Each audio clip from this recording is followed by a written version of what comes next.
Selvfølgelig.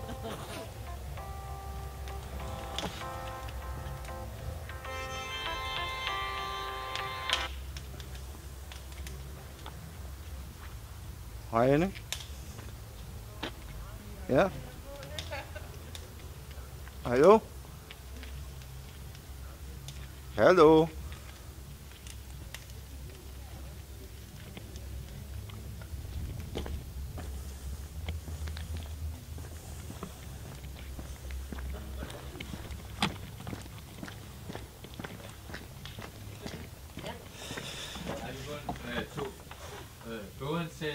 Henning, jeg kunne ikke høre. Hvad fanden er det? 10 minutter, eller hvad det hedder? Jeg lovede at sige. Vi er sådan set allerede startet. 5 minutter. Det var fordi du Ja, jeg siger. It's your fault. It's my fault.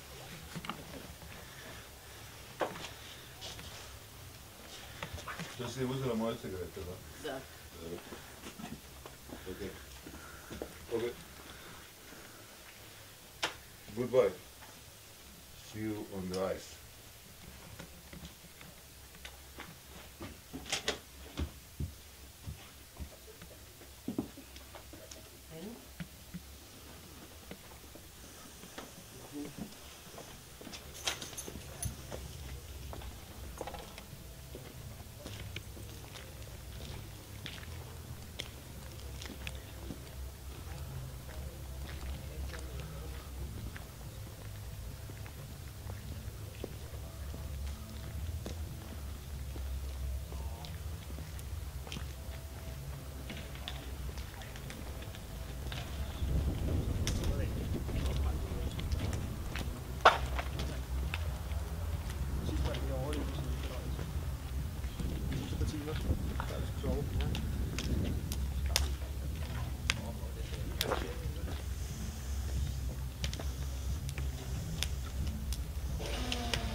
igen, men in se og gasbringing ko ring omrum me am kode ghetto sa in time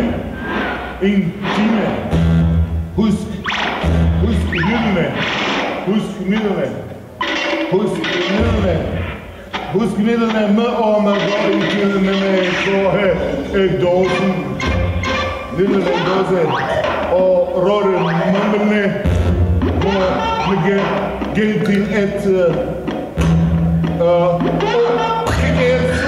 ikke i det kolde grøn pisk øvrige stil med koldene går det rist går i det øvrige men det er sådan med lidt sukker flest gange man ikke er bare kan gyde den igen og på den når gylker og risene men tilse den gælder den var et apil lille med tilse igen den bringer og den ringer og det gælder på en time udgang rent manier og begrænden der disco huggyldne måtte antil mødko i desen og man mindre til på slutningen ikke grøn piske og der skibbekolde ikke det fra i det øvrige man skal gerne bare med lille sukker med lille sukker get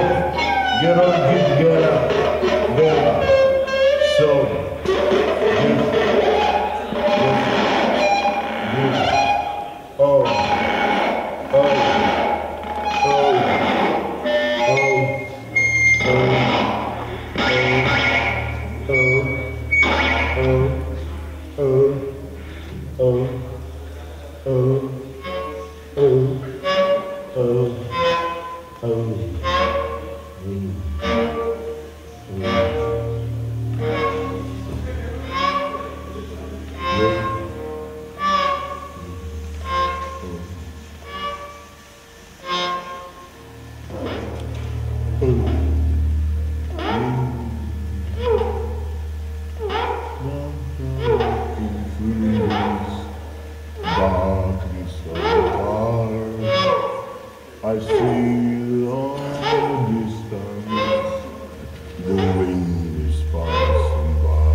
svakome, molim te, Gospode, ono što nema daj.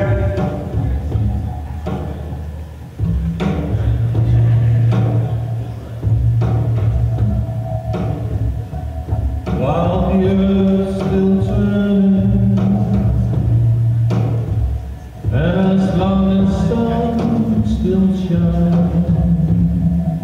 oh Lord, give everyone whatever they don't have in mind.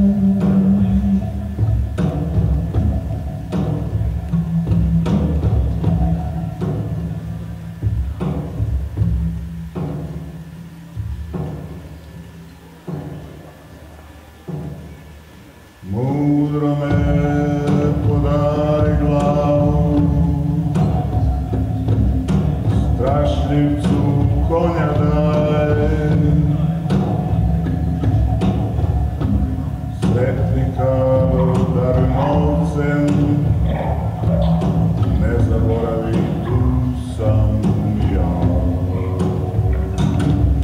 Give a hand to wise one, to power you in the home. Give money to the lucky, and don't forget about me.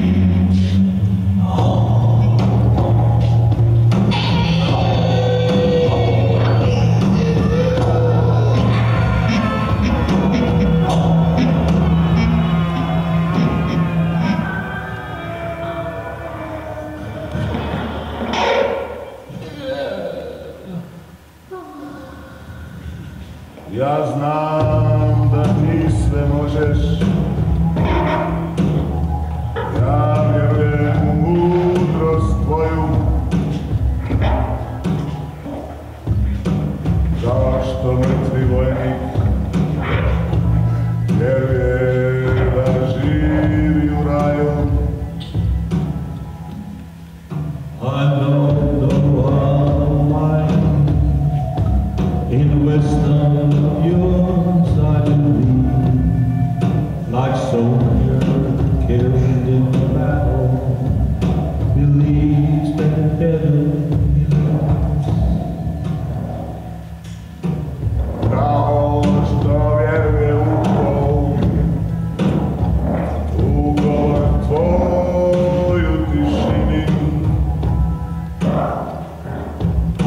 kao što svako od nas vjeruje, ne znaju što čini. That you still believe in your speaking desire, like we ourselves believe. I'm going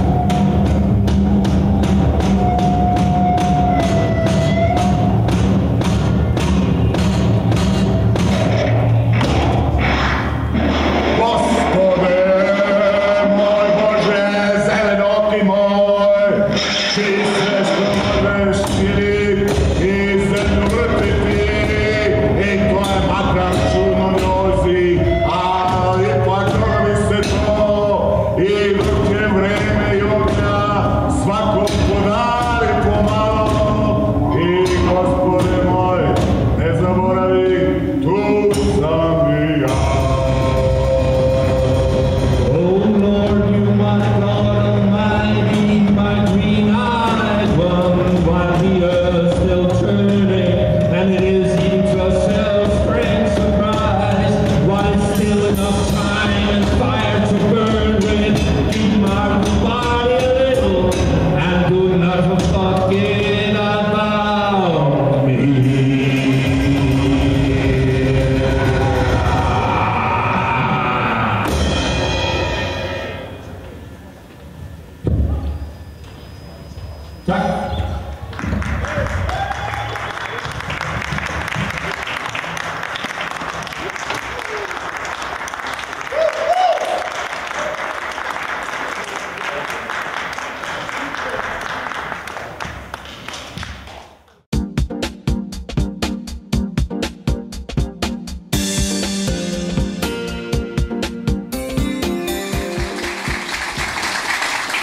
Thank you very much, everybody. Everybody can hear me okay? Hi, kids! All right, so you may be aware that we're having an election in the United States. And you may be aware that it is something of a freak show. And you may be wondering what happened to my country. A lot of Americans foolishly believe that our government and our legal system were founded on the Ten Commandments, a covenant between two fictional characters, Moses and Jehovah. Or that our country was founded on biblical values, as if there ever was such a thing. This notion is not only false, but absurd under scrutiny, and you don't have to know much history to know that it's wrong, but the more you know, the more wrong it is. Contrary to what many Americans now believe, the United States was initially founded as the first explicitly secular government, and I understand that everybody knows that in the rest of the world, but you should see me trying to explain this to Americans. For example, our current presidential candidate, Marco Rubio, feel free to boo, said that our country was founded on the slogan, "In God We Trust," even though that slogan was invented 180 years after we were founded. Our actual human founders included some influential leaders who were neither Christian nor fond of Christians. In fact, many of our founding fathers wrote scathing condemnations of Christianity. But even those of our founders who were Christian knew full well from firsthand experience what happens every time religion acquires rule over law. The result has historically always been an automatic violation of human rights. This is what theocracy always does, until such time as it loses popularity and its influence over a hopefully wiser populace who won't tolerate that sort of oppression anymore. And the only time religion is polite is when it has no power. So the more compliant people are, the more power it has. And this is why, for example, the very name Islam commands submission. So while our pre-Darwinian Declaration of Independence and our national constitution do have vague deistic references to a creator, also described as nature's God, the name Jesus Christ appears nowhere in either document. Nature's God is a deistic reference, but where a Christian may assume that the later reference to divine providence must refer to Jesus, a Muslim or a Jew might just as well assume that it refers to the Father God instead. And a Hindu or a Sikh or even a pantheist might come up with some other interpretation of God altogether, including the God of Einstein and Spinoza, which really isn't a God at all, but the collective laws of the universe. Our founding documents were deliberately ambiguous, being worded the way they were for that purpose, in order to accommodate any religion or none. Americans are very keen on the Second Amendment of our Constitution. This is the one that protects our right to bear arms. But they seem to ignore the First Amendment to the Constitution, and this is the one that provides for freedom of religion. This is where Congress can make no law even respecting the establishment of religion, and also where they're not able to prohibit the free exercise thereof. The one thing that my countrymen commonly fail to understand is that once a government establishes a state religion, it inevitably also imposes that religion, which invariably compromises all others. So it is not possible to have freedom of religion without also having freedom from religion. This is why the First Amendment contradicts the First Commandment, which is a point that most Americans are unable to accept. And our founding fathers were an elite league of wealthy aristocrats with very well-educated people in a time when most people never got a secondary education, if they got a first one. But the fact that so many of our founding fathers had such disdain for religious beliefs caused a backlash among the common folk. So that very early in our history, there began a wave of repeated waves of religious revivalism. And since religion likes to reverse everything, they described this as a great awakening. The advantage of faith over reason is that reason requires understanding, which usually requires an investment, resources of time and effort and intelligent comprehension, as well as competent and accurate source material vetted by experts. But religion doesn't need any of that because it's just talking out of your ass. Making empty assertions, pretending to know what no one even can know, and believing impossible nonsense for no good reason. It empowers the lowliest idiot to imagine that he is wiser than the wise, ignoring every indication otherwise, and pretending that you will live forever and that you have a direct connection to the ear of the most powerful being imaginable. A thing capable of making 2 + 2 equal the square root of -1, if that's what it takes. A desperate emotional mind will accept irrational answers, especially if one doesn't know any better and doesn't want to, which is very often the case. We believe different things for different reasons. I believe what I do is a logical consequence of my understanding of the facts, and my position will obligately change according to my information. And I believe that evidence is the only reason anybody should believe anything, and I think that belief should be tentative whenever possible, that a secure conviction should be reserved for when the evidence is both overwhelming and indisputable. Wherever there could be a doubt, there should be. And that's what skepticism is. This is an attempt not to be fooled. And as I understand it, a fool is one who too readily accepts improbable claims from questionable sources on insufficient evidence, or one who believes such claims completely without question or reservation, as the sacred scriptures all require. So it's not at all surprising that the Bible and the Quran both use the opposite definition of fool than the dictionary does. They say you're a fool if you don't swallow it all and believe it on gullibility, on faith, simply because they say so. And both of these books say this because they're trying to fool you, obviously. They're both questionable sources, making outrageously dubious claims without any evidence at all, and all of their leverage, whether it is governing people as a mass, collecting tithe, or restricting and regulating everyone's personal lives, all of this depends on duping the stooges. Deception is the source of their power. But if you believe whatever you're told, without question, without reservation, or without reason, then by definition, you're a fool. And I believe that the authors, the human authors of these and other books pretending to speak for God, must have known that, and that's why they use a reverse definition. And what I see is a division wherein, at the extremes, you have one group that has a desperate emotional need to believe, and another group that has only a desire to understand. And those who want to understand will inquire, and those who don't won't. And this is why it is that whenever somebody comes away from a religious belief, they are ostracized and bastardized, but nobody ever asks the reason why. They don't want to know. And in the relatively rare instance that somebody comes from a strictly secular background and embraces a religion, their reason why is the only thing we care about, because we want to understand. And that's why it is when you're trying to explain science to irrational believers, they're willfully obtuse. They're deliberately trying to maintain a misunderstanding because they don't want to believe, they want to believe something else. So they don't want to know what the truth really is. And logical fallacies are sufficient because they're desperate to reach for any excuse at all. And if you press them to try to get them to accept some premise or some concept and try to educate them, they'll stop you very early on, sometimes with the admission that they don't want to know, they just want to believe. And I don't have a choice to believe whatever I want. I can only believe whatever is indicated. But religious extremists have shown and admitted that they believe what they do as an act of will, of mind over matter, the power of positive thought, as if wishes might come true if you believe hard enough. And many times I've heard people say that they want to believe with all their heart.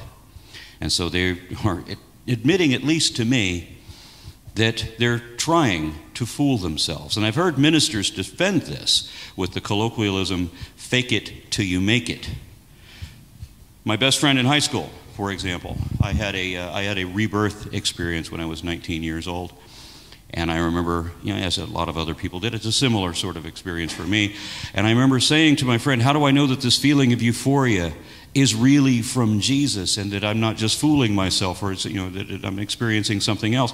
And he grabbed me by both shoulders with this huge beaming grin and said, just keep telling yourself it's Jesus until you believe it. And that was my last instant as a Christian. because they're pretending to believe until they really do believe, which means lying to yourself and others as necessary, because faith is just a willfully auto-deceptive self-delusion. And sometimes when I pointed out some inconvenient truth that disproves their point, the reaction is that I'm hurting people. People who want to go on believing things. And why do I disprove that? Why did I tell them that that can't really be true when they wanted to believe it? And I'm lost at that, because why would you want to believe something if you already know that it isn't even probably true? But these people tell me that they believe what they do because they want to, because it makes them feel good, or because they feel that they have to, or they're afraid not to. And one of my other oldest friends said, I'm Christian because I like to believe that, not because I think it's true. I don't know that he understands what he admitted to me. So it doesn't matter, even when they admit that on some level they know that it's not really true. Even then they say that we should believe it anyway, as if that would make us better people. And we know, of course, that it doesn't. When you look at the most religious areas and the least religious areas and compare the demographics on practically anything, from teen pregnancies, from the murder rate to the crime rate in general, divorce rate or what have you, it shows that belief in God statistically implies that it makes you a worse person. But these people believe what they want to simply because they want to. But it's hard to make up whatever you want to believe and convince yourself of that. If on your own alone, you would lose confidence in yourself. It would be difficult to do. And if you believe something that nobody else does, you're crazy. So you have to make believe the same thing as everyone else. And the more people who share and encourage a common delusion, the easier it is to pretend that it's all really real. And you can't have anyone else ruining the fantasy. So you have to elect judges and leaders who will endorse that as well. And this has been a common theme throughout human history, except for a few shining moments in the history of secularism, like when my country was founded. But we fell back into that immediately and got really religious after that. So our first unambiguously Trinitarian Christian president wasn't until our sixth one. That's Andrew Jackson in 1828. But every president after him was an avowed believer, with the possible exception of Abraham Lincoln.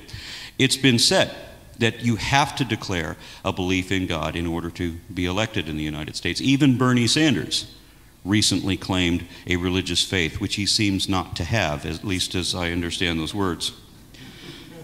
So our federal Constitution, written in 1787, says that there will be no religious test for any office or public trust in these United States. And the Texas State Constitution, written in 1876, some 90 years later, also says that there will be no religious test for any candidate provided you acknowledge a supreme being. So to put that another way, the Texas State Constitution doesn't care what religion you are, as long as you are religious. And if you declare no religion at all, then you may be barred from holding public office. And we're trying to get an unbeliever elected somewhere in Texas so that we can challenge this in the courts. But nobody can get the votes in Texas without saying they're a Bible-believing Christian first. So fast forward a few years to 1925 and the Scopes monkey trial. Now at this point, it was illegal to teach evolution in public schools. But after a few more contests in court, successful ones, it became legal to teach evolution, and suddenly it was illegal to teach creationism. And I'll explain why in a moment. But this event is, I think, what prompted what the fundamentalist Christians in the United States would refer to as the culture war. This is when that began. Our science advances, but in an environment inundated with superstitious believers. And this is where I come in. I became an activist some 20 years ago when I saw how the creationism movement was undermining public education, the science education, especially in public schools. 20% of our Texas high school science teachers are young earth creationists. Now think about the fact that there's 300 million Americans and that half of them, 48 to 51%, believe that the entire world was created less than 10,000 years ago and the humans arrived in their original form and that nothing ever evolved. That's half My country believes that. So imagine that 20% of our science teachers believe that, and they're willing to lie to promote that belief, incompetent to do anything else. Case in point, my son's science teacher told the class that there was never any such thing as a beneficial mutation.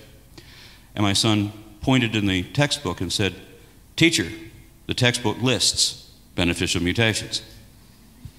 And he was sent to the office for that. I wanted to make the guy famous, but my son's mother asked me not to, raise a stink while my son was still in that school, and by the time he was out, that teacher was out too.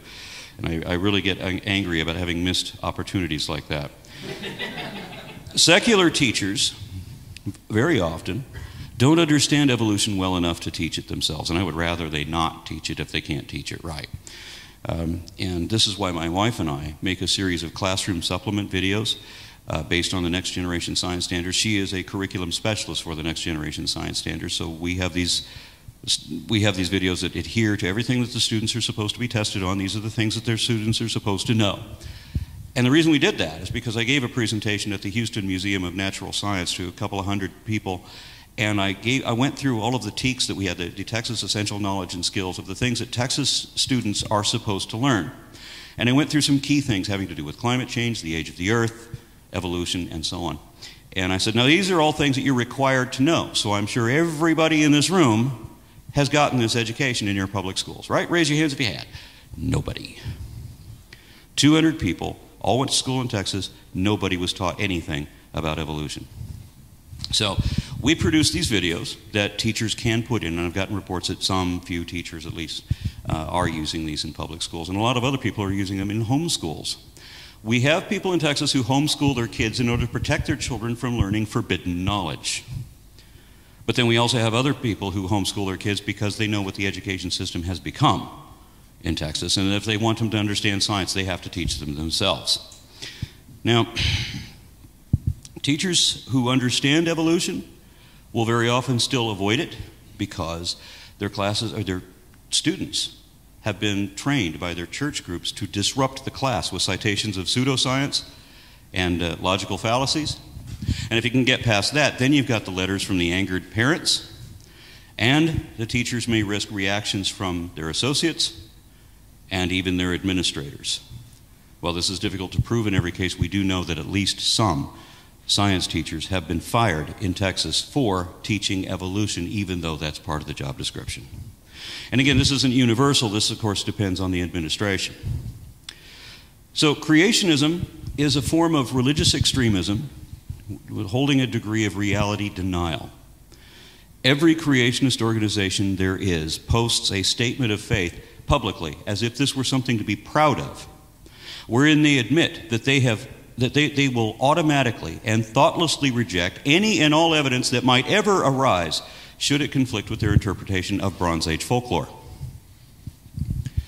In other words, they have already rejected all the evidence there could ever be, such that no matter how true the truth really is, no amount of proof will ever change their minds. And creationists reject evolution specifically, but more importantly, they reject methodological naturalism, an integral element of the scientific method. They want to replace this, in some applications, with a belief in magic. Christians will never admit that they believe in magic. They believe in miracles. But magic and miracles share the same definition: the evocation of supernatural forces or entities to control or forecast natural events in ways which are inexplicable by science because they defy the laws of nature.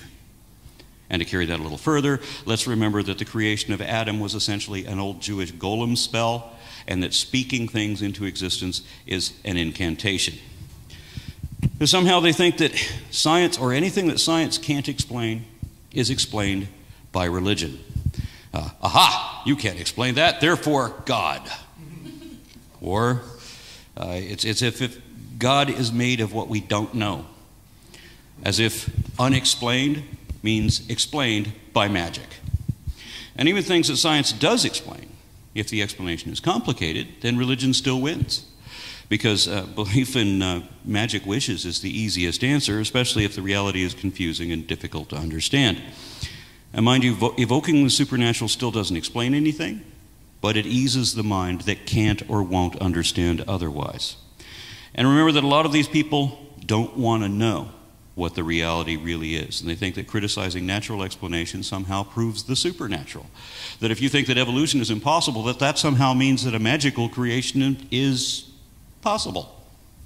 They don't understand dichotomies, or the fallacy of dichotomies, and they don't understand the concept of the null set. They don't get that gods and magic are not the default position. They're an unsupported assertion, unworthy of serious consideration.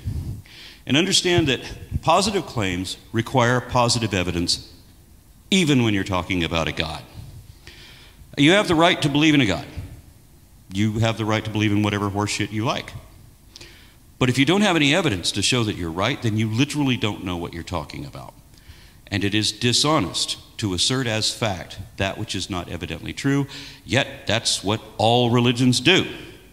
Religion has always been a means of manipulation of the masses, and they do this by the indoctrination of faith, often targeting young children before they reach the age of reason. Because if you wait until a child is 8 or more years old and then you tell them about sticks turning into snakes and the sun stopping in the sky and Noah's Ark and especially Adam and Eve, and all of this requires that they unknow everything they already know to be true, you're going to have a hard time brainwashing that child. But if you get them before that age, religion stunts intellectual development. So if you get them young enough, you can convince them of all manner of indefensible nonsense, and they may never develop the ability to question that. And it's not enough that they deceive their own children. Because if yours are the only kids on the block who believe in talking snakes and donkeys and guys living inside fish and the tower to heaven, then through peer pressure alone, they won't believe that very long. So all their peers have to believe it too. And consequently, Christian schools have sprung up all over the country so that children will only receive lessons on the Bible and no one will ever hear about evolution. But that's not enough either, because religion is a delusion that wants to infect everyone. In 1999, the Discovery Institute, which is an organization that is dedicated to making creationism seem scientific, accidentally released an internal memo not intended for worldwide distribution. It detailed a long-term agenda to eventually take over the U.S. government and turn it into a theocracy. Specifically, they said that their agenda was to defeat scientific materialism and its destructive moral, cultural, and political legacies, as if those exist, and to replace materialistic explanations with the theistic understanding that nature and human beings were created by God. So they wanted to replace evolution with creationism in every school across the country. And the plan was called a wedge because they intended to use pseudoscience arguments to cast doubt on evolution and create an opening for religious belief. And the ultimate goal was to reshape our entire culture by promoting evangelical Protestant Christian fundamentalism in all levels of society, including government. The wedge document from the Discovery Institute mirrored the goals of other similar organizations like the Chalcedon Institute, which ran from the 1960s through the 1990s. Its founder, R.J. Rushdoony, spelled out that their goal ultimately was to take over the entire government and turn it into a system that would enforce biblical law. And by that, Rushdoony clarified that he meant the barbaric book of Leviticus, where women could be killed for being raped and where homosexuals would be killed as an abomination. It's the Christian version of Sharia law. And a number of their affiliates are connected with other devoutly religious hate groups and subordinate groups like the Rutherford Institute.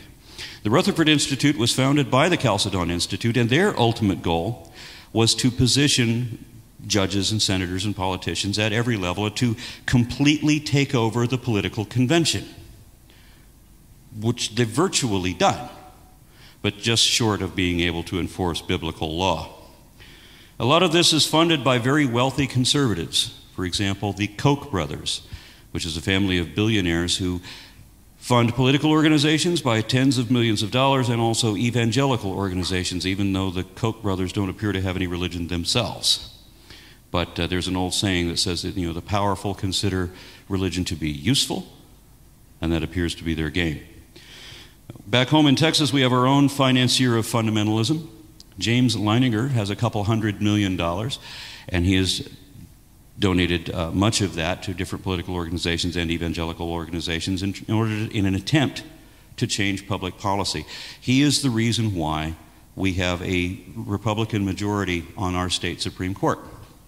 He's also a fan of school vouchers, and this is where money from the government was supposed to fund public schools, but is rerouted to charter schools and private schools. And what ends up happening then is the privileged kids end up in the expensive schools. We're taking all the money that was supposed to go to the public schools, and the public schools are left with the underprivileged kids, and they're underfunded, which combined means that statistically they perform below where they should.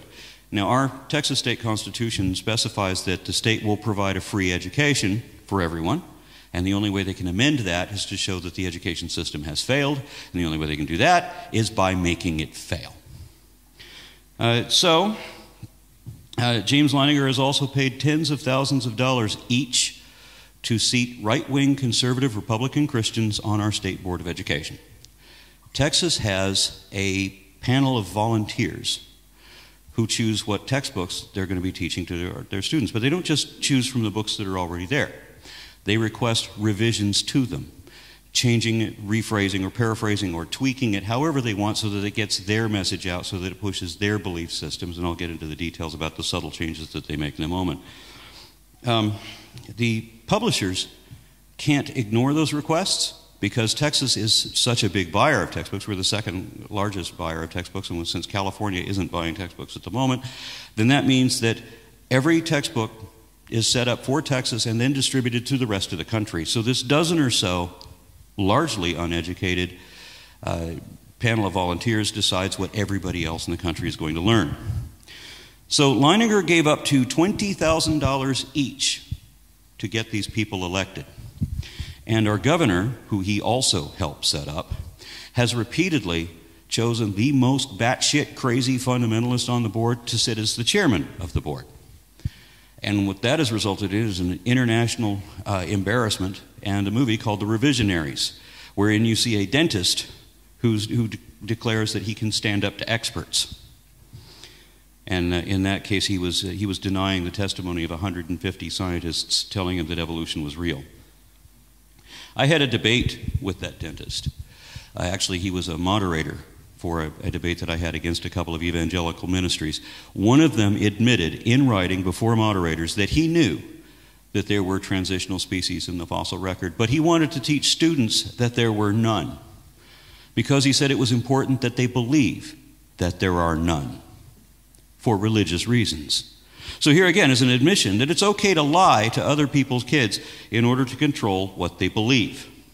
So just before the Wedge document was released, I had already heard from evangelical Christians bragging that they had positioned judges and senators in key locations for the next stage of their imagined culture war. And that culture war, the next stage of that, was detailed in the Wedge document. The Discovery Institute is not a scientific organization. They're basically a league of lawyers.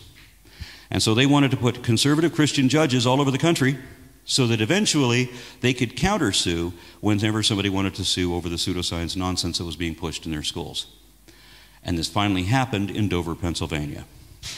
Creationists on the school board there refused to hear the name Darwin or to hear about anything about evolution, and they wanted the school to adopt an intelligent design textbook called Of Pandas and People.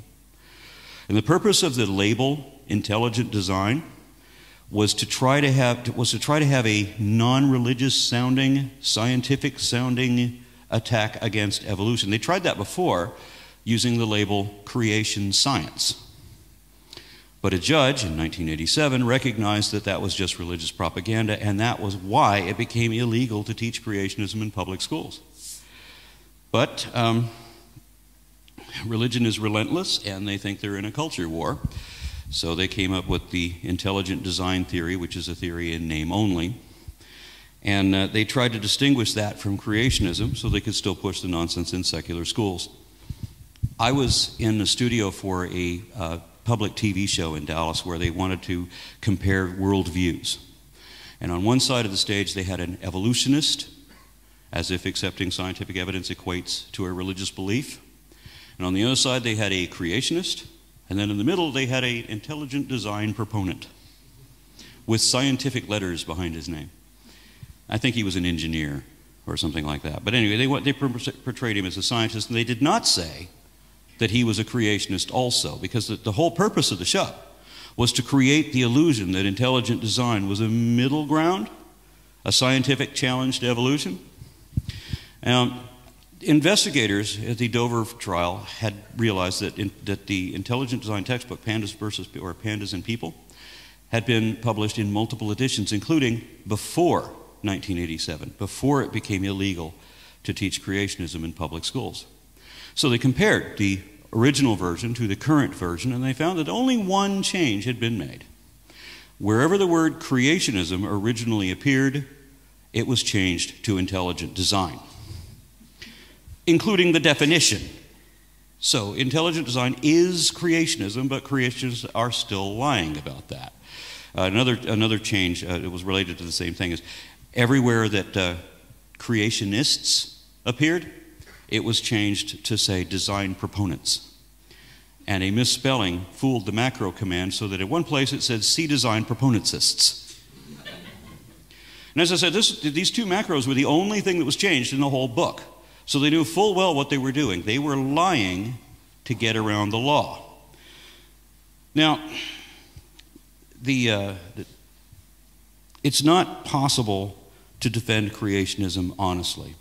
But it wasn't enough that they caught the witnesses for intelligent design lying multiple times. They also had to show that there was no truth to any of their claims.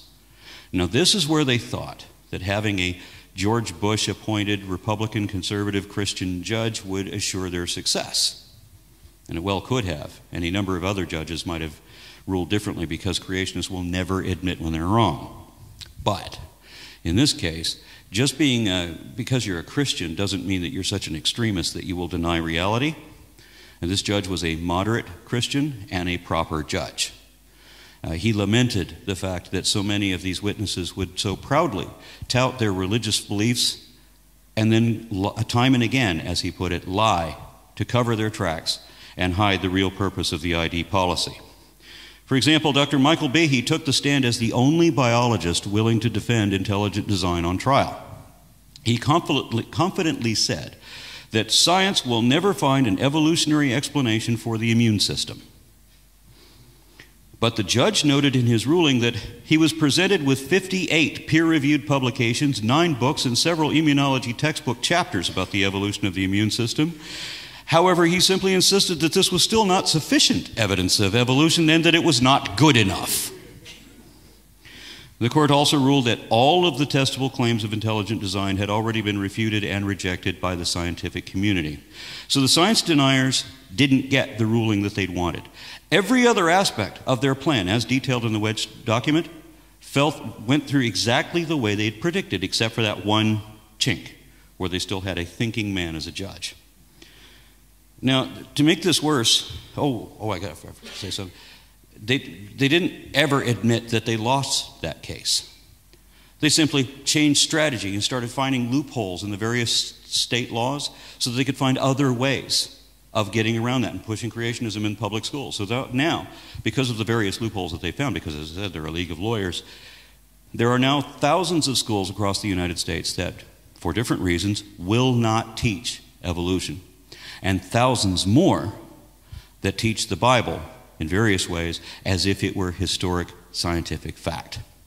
And exposés have shown that these lessons typically include anti-Semitism, denigration of other religions, of course a rejection of science, and instilling right-wing conservative political ideologies, which is what this is really all about. And then to make that worse, they also have a program called the Good News Club, which is billed as after-school activities. And they use public school grounds to do this. But what they really do is proselytize to very young children. And not only do they fill their kids' heads with Jesus stuff, but they also program the kids with counter-arguments for when their parents react. How the child is then supposed to argue with their own parents. So this is done regardless of parental consent. But the culture war isn't just about instilling extreme religious dogmatism. It's also about impressing the oppression, repression, and political practices consistent with Christian fundamentalism. And in Texas, that meant no more sex education. Instead, they teach abstinence only.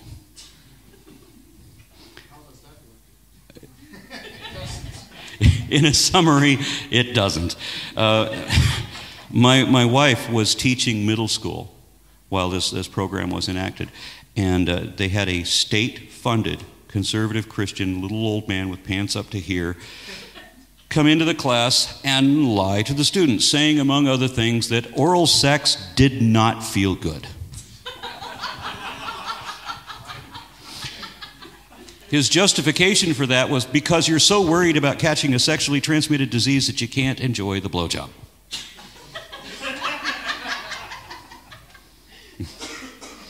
So abstinence only is the idea that any pill can serve as a birth control pill if the girl holds it between her knees. Seriously, all they do is tell teenagers not to have sex. As if that works. That all you need to do is deny one of the strongest urges or drives that any biological organism ever had, that you have to do this at the peak of its chemical and social effect on your life, and that you have to do this without any understanding of it because we're not going to give you any useful information because we're afraid you'll use it. The abstinence-only program brags that they are the only 100% effective way of preventing pregnancies and sexually transmitted diseases. But just before my wife and I left Texas to go on this trip, we saw that one of our local high schools was reporting a chlamydia outbreak.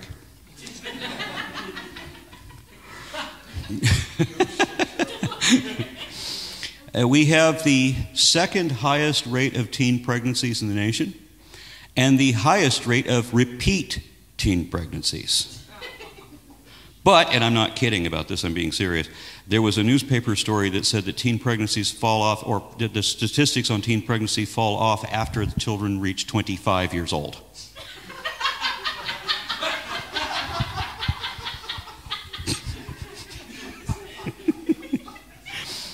Now, this is further complicated by the fact that not only do they not get sex education, not only do they not get access to birth control, but they've also closed all of our abortion clinics. They've closed everything that would have helped, all the benefits programs that would have helped unwed mothers and so forth. So we also have one of the highest rates of child poverty because we have yet another negative feedback loop. In fact, the abstinence-only program has been such an abysmal failure that I'm proud to announce that President Obama just last month finally cut all the funding for that because the federal government was paying for that.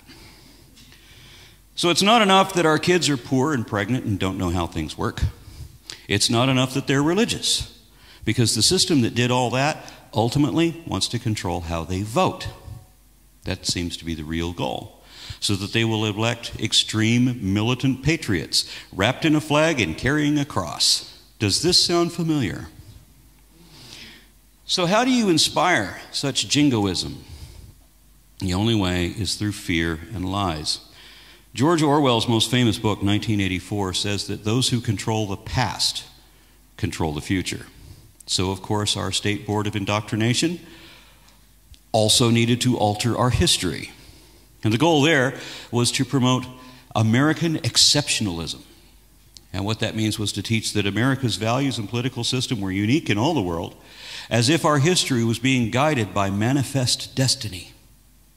So, inconvenient moments in our embarrassing history had to be distorted, deleted, censored, embellished, or omitted with the expressed intent, and I actually heard one of the school board members describe it this way, that the United States of America must always be seen as a shining beacon of what it means to be God-blessed. As if our country was founded by God to serve as a guide for every other country. So, of course, our history books credit Christianity for everything good that ever happened, and our embarrassing past with slavery and civil rights are downplayed as if it wasn't really all that bad, or maybe it didn't happen at all. In fact, rather than say that the Civil War was fought over slavery, our history books now say that it was fought over states' rights. Slavery is hardly mentioned. In fact, one of the textbooks referred to the slaves as workers.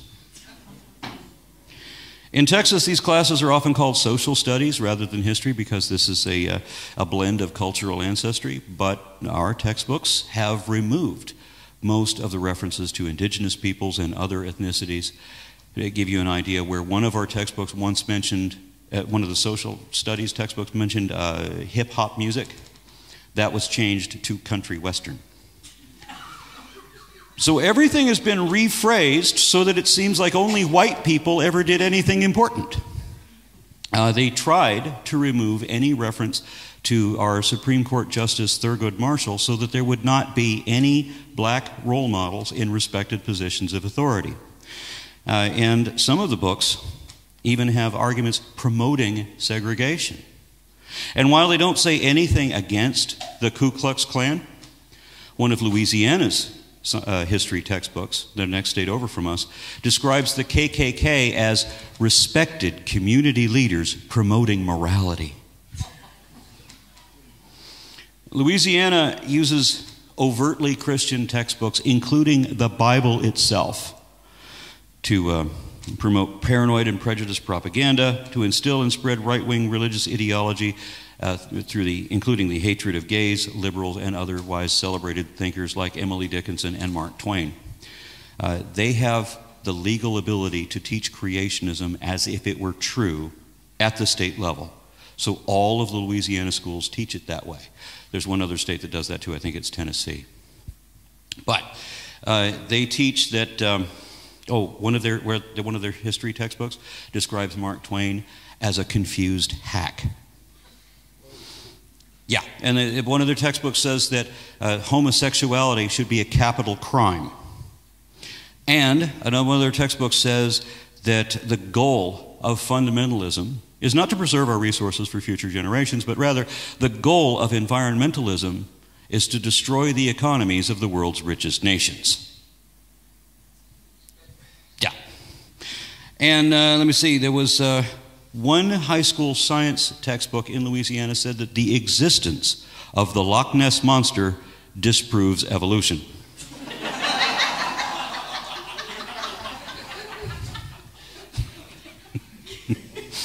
Nationwide, our children are taught that the founding fathers were Christian when many were not, and that our Constitution was based on the biblical story of the Ten Commandments, but there's no truth to that at all, and I did a video on the Ten Commandments if you'd like to look it up where I explain in detail why. Our history books now say that Moses was a real person, that he was born in the 13th century BCE, even though biblical scholars can't agree on when he should have been born, and many biblical scholars are now saying that he was never born at all. And archaeologists agree almost unanimously, saying that the way the Bible describes the Exodus is not the way that it happened, if it happened at all, and now, of course, we know that it didn't happen at all. So there's no truth to that story either. But our history books back the Bible. Moses is listed first among the authors who inspired the framers of the U.S. Constitution. But the fact is that our founders were famously, adamantly against every system of government that was ever associated with Moses. And if Moses really existed, he certainly would have objected to anything democratic. Our books now say that the political thinking of the framers of our Constitution was influenced by Judeo-Christian values, where our laws and our rights are believed to have come from God. But if gays and atheists have equal rights in one country, but they face execution in another, then those rights didn't come from God, or it would be like that everywhere in the world. If a woman has a right to drive in one country, but not in another, then we know that that right was established by a human legislator in recent times. And again, this all seems obvious, but you should see me trying to explain this to Americans. So none of these things that they put in the textbooks, none of these changes that they've made are factually correct. And this is easy to prove. But it doesn't matter that you can prove that all of these are lies, because this is what every child is being taught in every school across the country, again and again and again, by every authority figure they know.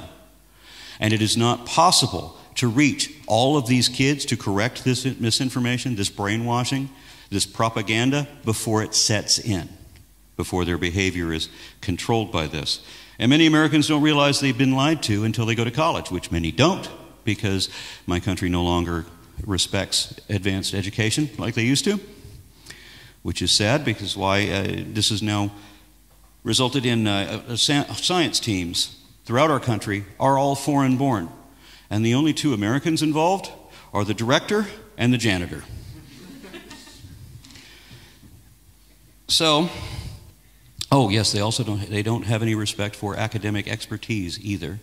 So if an overwhelming majority of the world's scientists have reached a consensus on climate change, evolution, sustainable energy, or some other unpopular or unprofitable idea, then believers will simply dismiss it, as if the opinionated,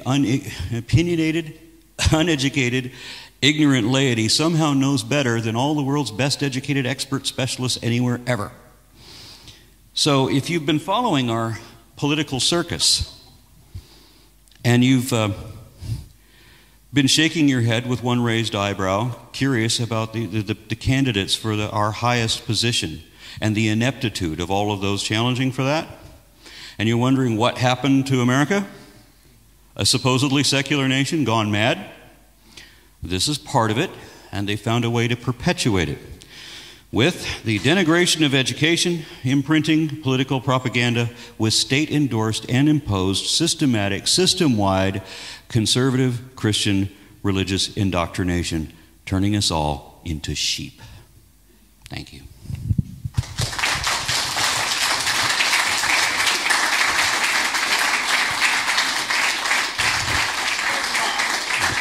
Thank you very much.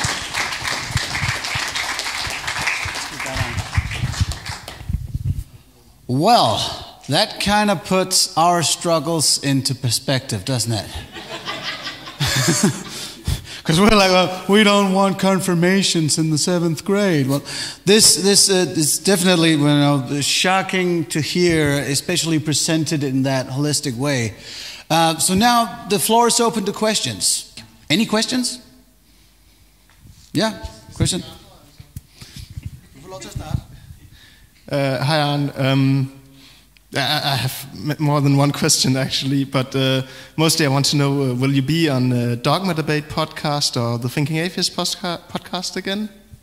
I was on the Thinking Atheist first episode, and I was also on his 100th episode, and I'm sure that I'm going to be on other episodes. He sends me email every now and then to say, hey, you should be on the show and we can talk about this, and I'd be happy to do that. Dogma Debate is, I don't think I'm going to do that show anymore. So. Sorry to hear your country as a freak show, but I think we have one joint thing that we need to confront. That is the strategy. How do you say correctly? And I think we know it in Denmark as well. This chosen ignorance. People who just want to believe and they don't want anything else. And how do we? Which strategy can we use to go against this? That's a very big question also for us as well. I think, what are our goals? Do we have, as atheists, any goals? Can we have any meaningful strategy fighting this ignorance? We seem to have always been outnumbered by the people that want to believe in whatever they want to believe in, regardless of what the truth is. And I've met a lot of people who tell me that it doesn't matter what the truth is, they're going to believe what they want to believe. But you can beat that with a grassroots movement. I mean, there are cultures that respect education. There are cultures that want to be advanced and want to be competitive and want to be right and want to actually understand things. And if those are the values that you imprint in your kids, that they should be able to understand things better, hopefully, than you do by the time they're your age, then this grassroots movement could advance. Because what is the opposition promising? You know, well, good, you can believe whatever you want to and pretend that you're going to be immortal and have magic powers and all of this, but the ones who understand reality are the ones that are actually fixing things. And that's got to have some value to it too. Could you tell the story of the Scottish juggler again? We were in Edinburgh, and there was this guy who was juggling, and he's juggling pretty well on the Royal Mile, whatever it is, for all the tourists. And he suddenly puts on a safety jacket. He says first, this is the way they juggle in Scotland. Then he puts on the safety jacket and says, this is how they juggle in England. Right? And he says, this is how they juggle in the United States. And he lays all the batons down and with one hand starts rearranging them. And then he stands up and says, are there any Americans here? And of course I raise my hand. And he goes, oh, I'm sorry. I'll do it again, only slower. I've been wanting to ask an American this question for quite some time. Why are these creationists so obsessed with sex? And why do their leaders tend to get caught with a man? That's an interesting paradox, isn't it? It's not... okay, so they're anti-gay and they keep being caught with a rent-a-boy whose only advertisement is an 8-inch dimension. Or I'm sorry, the family church who was then caught snorting meth off of a gay prostitute's ass. Brilliant. And that's when at least they're with adults. Right? And then we have also got the occasion, again, with adults, where you have the polyamorous kind of thing. And then we have other leaders that are in prison for their polyamorous relationships. And not just because it was illegal to have polyamory. I'm not even going to go into details on this one. They get worse the longer the list gets. I see a great deal of hypocrisy in religion. I see people that are they're running these churches and treated like a business, who extol huge amounts of money and influence and political gain out of it. And the nice thing is that there seems to be a behavior attached to the religious beliefs so that when people get out of the clergy, they find themselves voting more liberally and being more tolerant of homosexuals and so forth. And that's at one level. The people that have made this into a mountain business are extremely corrupt and are capable of almost anything, and obviously don't have a whole lot of compunction. We have in Dallas some of the most famous televangelists, and almost all of them have been involved in some sort of sexual scandal or Ponzi scheme kind of thing. It's all very dark-hearted from my perspective. I would like to mention one other thing about that. Christianity, as I see it in the United States, is very much about denying responsibility.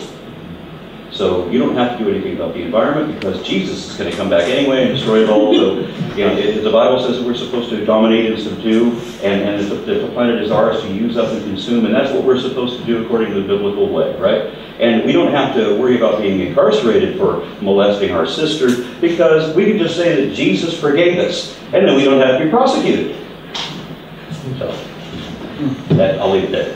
When you have a child that has been indoctrinated and now is in a struggle of doubts about their beliefs, in your experience, is there any one point of attack that is better than others? Any one specific part of the doctrine that is better to start off with in order to encourage their critical thinking? Well, yeah, I said before that it is dishonest to assert as fact that which is not evidently true.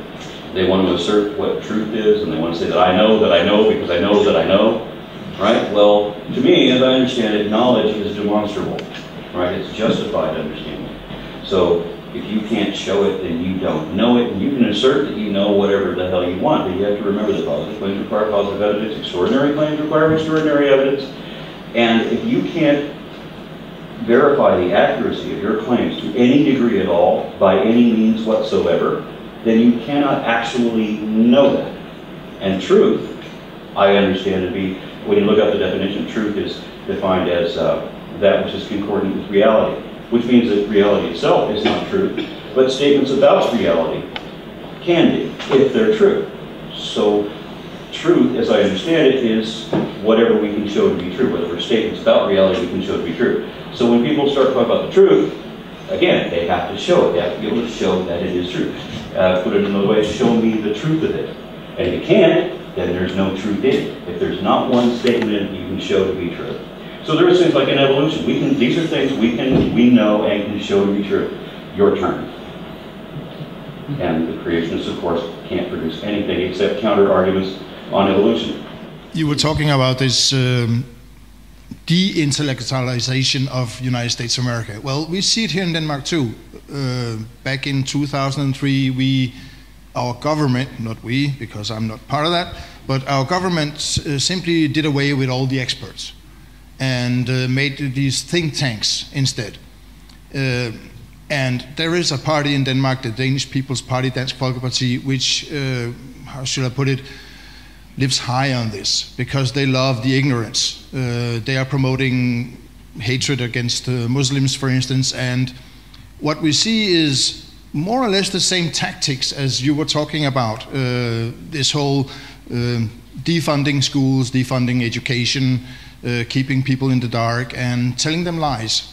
And we are being told lies here too about religion, but not about Christianity so much, but about Islam. We are being told that all Muslims are bad, all terrorists are Muslims, and all Muslims are terrorists, and bullshit like this. And yeah, so I just want to tell you that United States is not the only country getting screwed over. So you don't have to feel that bad. Letting me know that the problems is far beyond our own borders doesn't make me feel any better. Sorry about that. I can't help but, thanks for coming over and all that, very honored to see you. I can't help thinking that your focus on religion is very much a monotheistic perspective. You talk about Christianity, a bit about Islam, a little bit about Judaism. You were mentioning yes, Hinduism at a point. However, I have a background in the science of religion myself, and I was studying European, well, actually mostly Danish heathens, people who believe in the Norse gods, first of all. I know you have some issues with them in America, but I can tell you that they are not as right-wing here in Denmark as they are in the United States. However, I was around them a lot, working with them, I think by looking at these people and how they have a religious practice which is not at all interfering with it's not really. They would never allow, for example, their religious views to be imposed on students and in other places in society, stuff like that. As you experience in Texas. And I'm thinking that by looking at the heathens, I think that religion and reason can coexist. Now, given, another perspective on religion, that there are definitely other religions than the monotheistic one, do you agree with that? Do you think that religion and reason can coexist? Reason and religion coexist in the same sense that light and dark coexist, just not in the same place.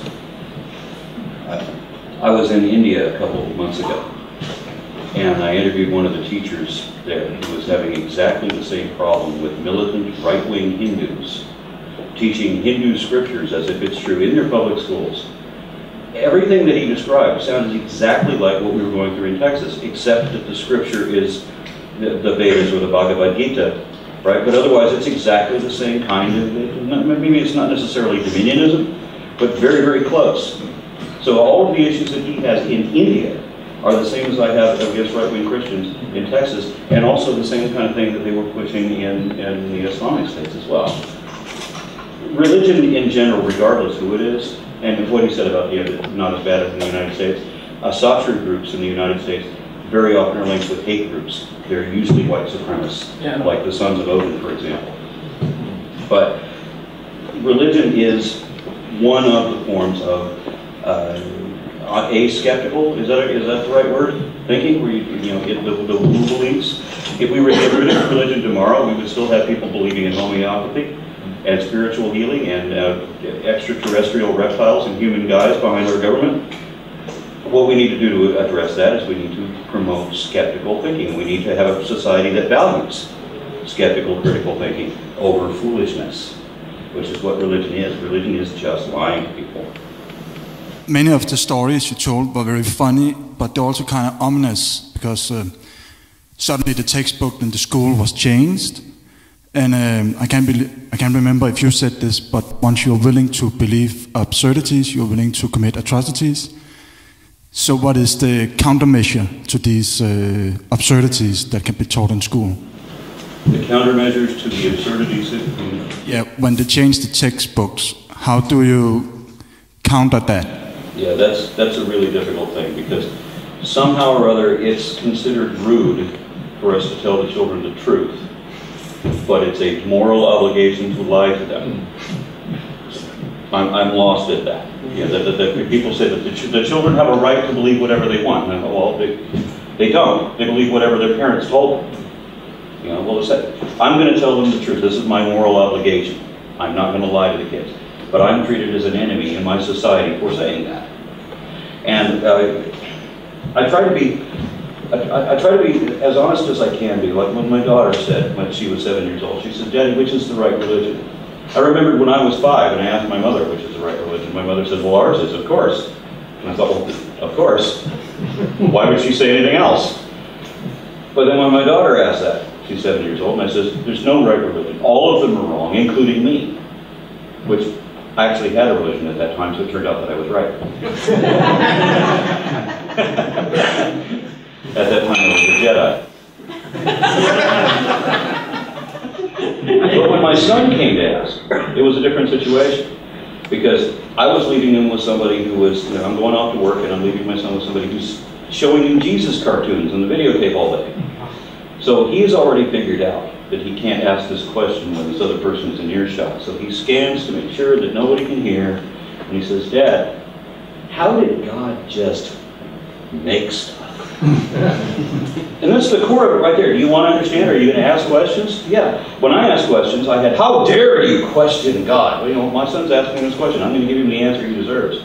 And I leaned down and I said, "He didn't." And you can see waves of relief as the universe made sense again.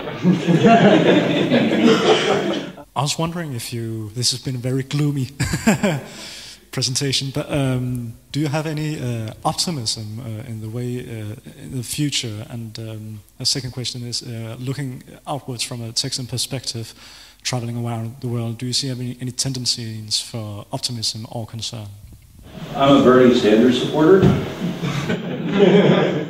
Like virtually all of the Americans who go out of America and look at the rest of the world, they overwhelmingly come back with the same idea.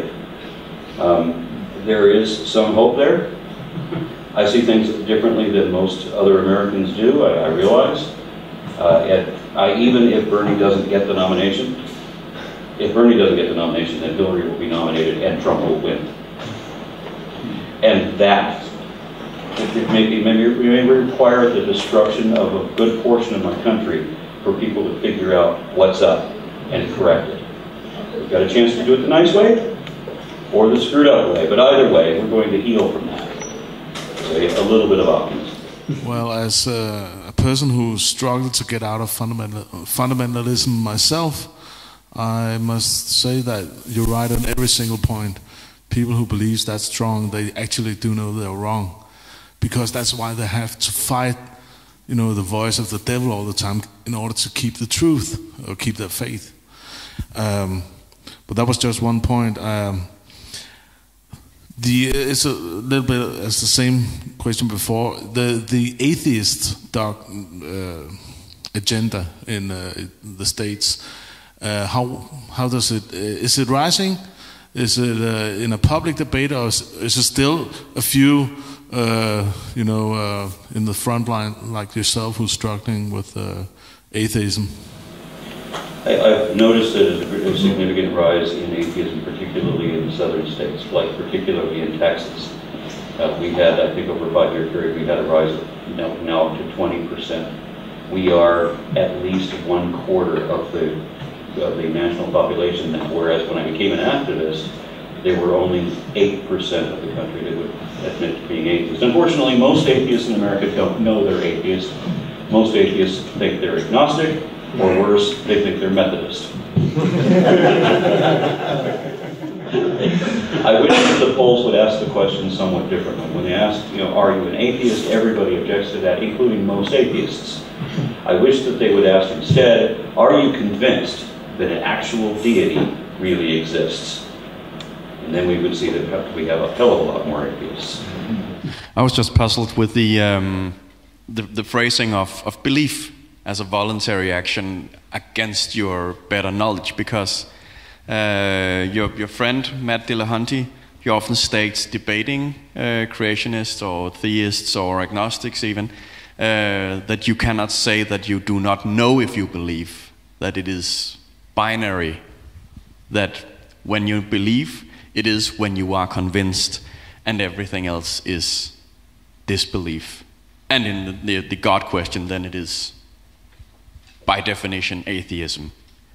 So could you speak to that, the difference between those definitions of belief, or the two ways of using the word? Because it seems that's what some of your Christians and some of your fellow non-atheists are struggling with this. Yeah, I differ probably from Matt's interpretation there in the way that I define knowledge, as being something that is demonstrable with measurable accuracy. And if you can't, we all realize it, if you know that you left your keys at home on the coffee table, and you know that, nobody else has witnessed to it, you may be confident in knowing that until you go home and can't find them. But again, when people assert what they know, they may be completely convinced of it, but you don't actually know it if you can't show it. So there has to be some kind of verifiability to that. It has to be a justified position. It has to be demonstrable. If when people say, well, I know what the Bible says in X chapter, let's open it up, let's see. And when you can show that you've got it right, well, then you show that you know. Right? And so I have this huge issue with people saying that I know that I know that I know that I know there's a God, because I say I know there isn't. And I justify it in how I say that there isn't. Because we can, and Christians will even admit this to me. I've had Christian pastors tell, or Pastor Bob Enier of Denver Bible Church said that he knows that there's no leprechauns because there's no evidence of them. Well then, equal playing field, all the same rules apply to everybody, then I know there's no God for the same reason. He wants to cite other evidence that he has to make up. But if the rules apply for the leprechauns, then it applies for God too.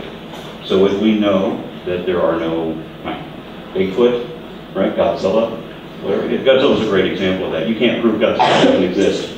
Does that mean he does? And people think you can prove that Godzilla doesn't exist, but have a good time trying to do that. Did that answer your question? Sort of. I thought it was interesting anyway. I was just wondering, in general, when you come out and do talks in various places, how often do you find that you are, pardon the pun, preaching to the choir? Well, you see that this guy's recording it, right? A number of other people have done the same. Now, everybody's going to be uploading this on their individual channels. I'm going to be selecting from all of the different versions that I see online, and I'm going to put it up on my channel. And I've got 130,000 subscribers. So the number of you that are sitting in this room aren't the people I'm talking to. But are the people who are subscribing to you necessarily the people who believe in what you already believe in, or are they creationists? Enough that they will share it on their Facebook to the rest of their family and so forth. And I've also noticed that people pay more attention. If you're talking shit about America in America, nobody cares. If you're talking about shit in America outside of America,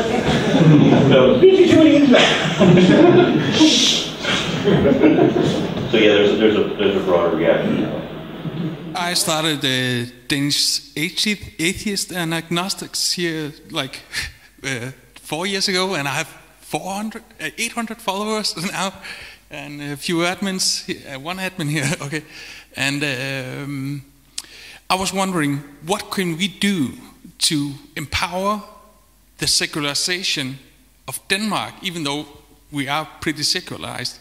What can we do to strengthen cooperation between the atheist groups, and because they are, even though we are atheists, the political spectrum is as wide as, so I run into this problem constantly because, I'm confronted with racism all of the time on my page.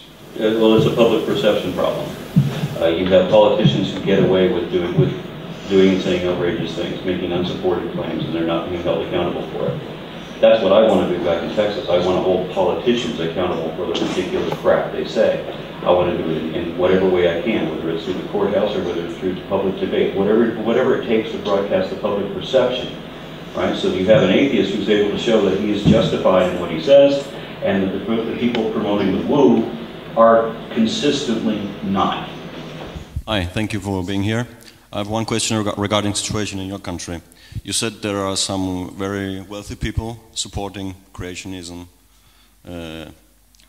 design concept or idea. Are there some rich people who support us, atheism? I know one. Yeah, who are who have courage to go out there and support our way of thinking.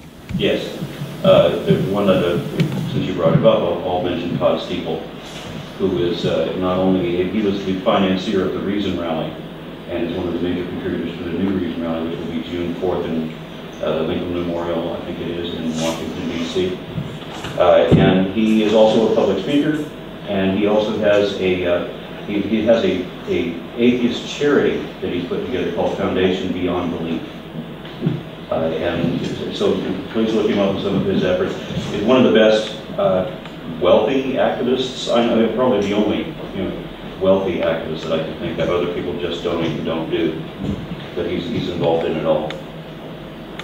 You started out by saying that the United States were founded as a secular country, but later on you said that rich people like to use religion as a tool to occupy the commoner. So I was wondering, why didn't the founding fathers use religion to they weren't evil? The founding fathers were, to a large degree, idealists, and they wanted to do something right by humanity. And there's a great, the ideal. I mean, everywhere I've been in the world, people respect what the Constitution was meant to be, and they respect some of the words that the founding fathers wrote about, being warning about don't allow the banks to take over anything, don't allow corporations to take over anything. This is 200 some odd years ago. Pretty forward-thinking guys, and they let all this happen anyway. I'm just going to leave it there. They were altruists, and they had an ideal. That's why. Well, that is a very good closer. So we all need to pick up the torch and carry forth that sort of skeptical thinking and altruism. Aron Ra, thank you so much.